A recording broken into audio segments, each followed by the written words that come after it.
Kasikin, isa na pong magandang araw sa ating lahat. Siyempre, panibagong video, panibagong content na pong ibabahagi namin sa inyo. Ito pa rin yung ultimate kasikin po ng North Cebu, Kenwood City po.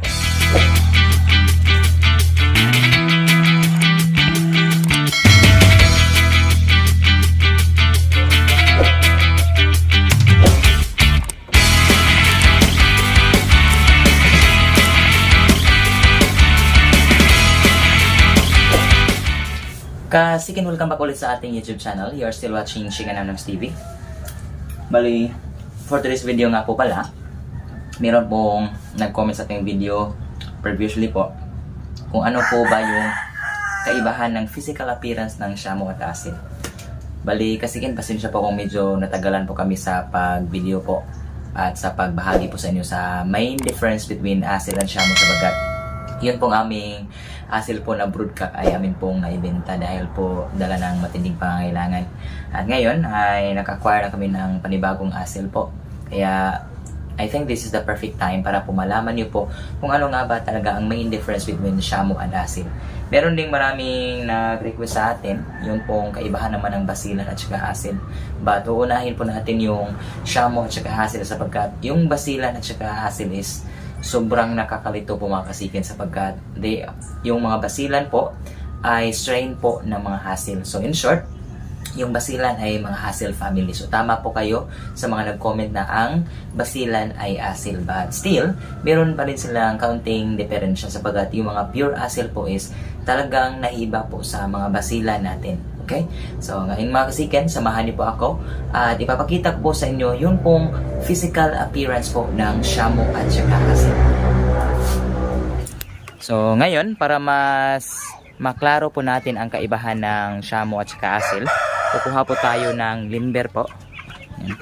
Kagaya ng dati, yung basilan at saka Shamu. Para po atin silang tabihin. Para again, makuha talaga natin yung main difference. Ayun, nakaset up na po ako dito ng isang limber. So, ang isa is dito natin ilalagay. Kasiken, ito na nga po pala yung atin pong Shamu at saka asil. Ayan, dito po sa kanan natin, dito. Ayan, ito po ay isang Shamu. Ayan. At dito naman sa kabila, ito po ay isang asil. So, magsisimula po tayo na mag-feature sa kanila pong mga buntot dahil ito lang po talaga ang napakadaling basihan po na Shamu ba or asil yung ating na-acquire. So bali dito po sa buntot, ayan. So kung napapansin niyo po ang Shamu ay talagang downtail po yung kanyang mga buntot or kanyang buntot, hindi po mga, pasensya po. At dito naman sa asil, paganyan po yung buntot ng asil. Hindi po siya partially downtail po but hindi sobrang downtail kagaya ng Shamu kapag nakatindig. So, ayan. Papatayuin natin ito. Ilapit natin ng konti para titindig siya ng maayos. Ayan. Okay. So, yan po yung buntot ng Shamu. At ito naman po yung asil. Ayan. Okay. Next din po is yung kanilang balikat. So, agad nating tatandaan na ang mga Shamu is talagang malalapad po yung kanilang balikat. Unlike po dito sa asil, medyo close po yung composure ng kanilang body. So, compact po talaga. Ayan. And then, dito po sa kanyang mukha, yan po yung mukha ng asil. At ito naman din po yung mukha ng mga Shamu. Medyo malalaki talaga yung mga mukha ng mga Shamu. Particular po mga dumpo. Ayan. And then, higit sa lahat, upwing po talaga ang mga Shamu kasiken. And then, upwing naman din po yung asil but hindi gaano. So, basically, yung mga Shamu ay mas matataas at malalaki compared sa mga asil. So, smaller po ang asil compared sa mga Shamu. So, nasa around 3 to 4 kilos. Ang Shamu ay nasa 4 to 5 kilos po.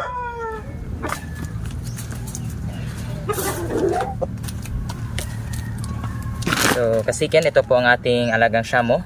Si Thor po. Okay. Ayan. So, yung kanyang tindig po, ayan, vertically upright. It does not necessarily mean po na 12 o'clock yung mga Shamu. Kung meron kayong napapansin na mga 12 o'clock. So, hindi po lahat dahil nakadepende po sa bloodline. Yung mga guhan po is parang 12 o'clock po kung makatayo. But ito ay isang Tanaka. Ayan. So, yung kanyang balikat, is talagang malapad po yung balikat ng mga shamo. Ayan. And then, dito po tayo sa mukha ng shamo. Sobrang mga malalaki talaga yung mukha ng ating mga shamo. Ayan. And then, shorter lang po talaga yung beak ng ating mga shamo. And then, yung mata naman, pansin yung kanyang mata. Ayan. So, parang faded na orange, so parang pearl eye po. Usually pearl eye po yung talaga yung mga original po ng mga shamo. Okay, at dito yung watol po ng mga shamo, merong watol but sobrang liit po talaga. Gaano man kalaki yung kanilang mga ulo, but still maliliit talaga yung mga watol. Hindi parang walang watol po yung mga shamo. And then upwing po sila mga kasikan. Ayan. Okay, and then dito sa buntot, ito po yung sinasabi nating down-tailed. Ayan, so yan po ang mga shamo. And then dito po sa binti, sobrang malalaki talaga yung mga thigh or binti ng ating mga shamo. Ayan. So ayan po yung shamo, hopefully nakita nyo po ng maayos. Again, upwing po sila, mas malapad po yung balikat, and then mas malalaki po yung ulo, and then down-tailed. And then dito rin po, mostly po sa nakikita ko, this is only based on my observation, yung mga kompo or yung mga tapay nating mga shamo is single po or kaya buo, hindi po yung nakascattered, unlike po sa other breed.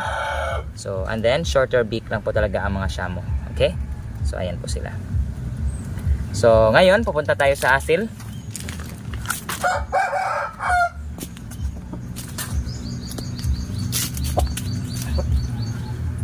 Ayan. So ito na po yung asil mga kasikan. Sobrang, yung composure po niyang katawan is sobrang solid po, pulidong pulido, dahil nga they are warriors. But then again, dito sa kanyang balikat hindi masyadong malapad. Upwing din siya but hindi gaano ding upwing. So kung napansin niyo yung kanyang mukha, ayan, hindi masyadong malaki po yung mukha ng mga asil. Ayan, medyo matalas. Okay, medyo bagsik din. And then yung mga mata nila hindi pearl eye. So ito po yung comb na sinasabi ko po, yung kanilang tapay. Ayan, pa-scattered po, unlike po sa shamo na mostly po sa aking observation lang. And then yung kanilang wattles po or yung kanilang pamitay, ayan, halatang halata po compared sa shamo. And then ito po yung kanilang buntot. Kung napansin nyo, ganito po yung tindig nila. Ayan. So pag ganyan po, hindi pa ganun, just like shamo breed. So ito na po yung ating asil. Yung tindig is talagang pang warrior lang na tindig. So sila ay agresibo din, kagaya ng other breed. Okay, but ito ay hindi pa masyadong ano sa atin, maamo, maila pa ito dahil nga kaka-acquire lang natin ito. But ito po ay isang pure breed na asil.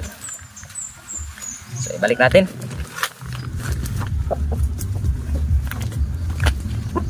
Okay, again, yan po ang kaibahan ng asil at saka shamo. So ngayon mga kasiken, kukuha po tayo ng off color kasi meron tayong kanawayo na shamo, and then meron din tayong abuhin na asil. So i-compare din natin sila kung ano nga ba talaga ang main difference between the two breed of chicken, shamo at saka asil. So ibabalik muna natin si Thor sa kaniyang breeding pens at itong ating asil na si Toguro. So ayan. Hi ulit kasiken. So muli tayong nagbabalik at ito na po yung ating mga off color po na shamo at saka asil. So ito pong nandito yung blues, yan po ay asil, at ito naman ring shamo, yung kanawayon natin. Ayan kasiken, ito po yung ating dumpo kanawayon. Ayan, isang dumpo, sobrang laki po ng ulo. At kung napapansin yung kanyang balikat, yung kanyang pakpak wings po, ayan, upwing po talaga yung mga shamo. At saka yung tayo niya, tingnan natin kung tatayo siyang maayos.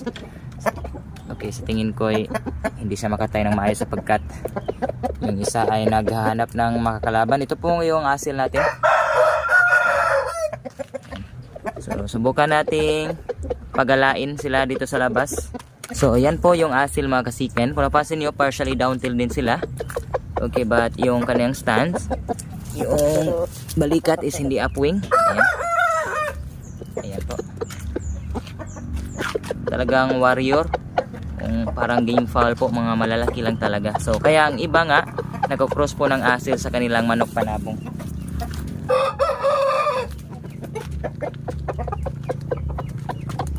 Yan po ang ating asil.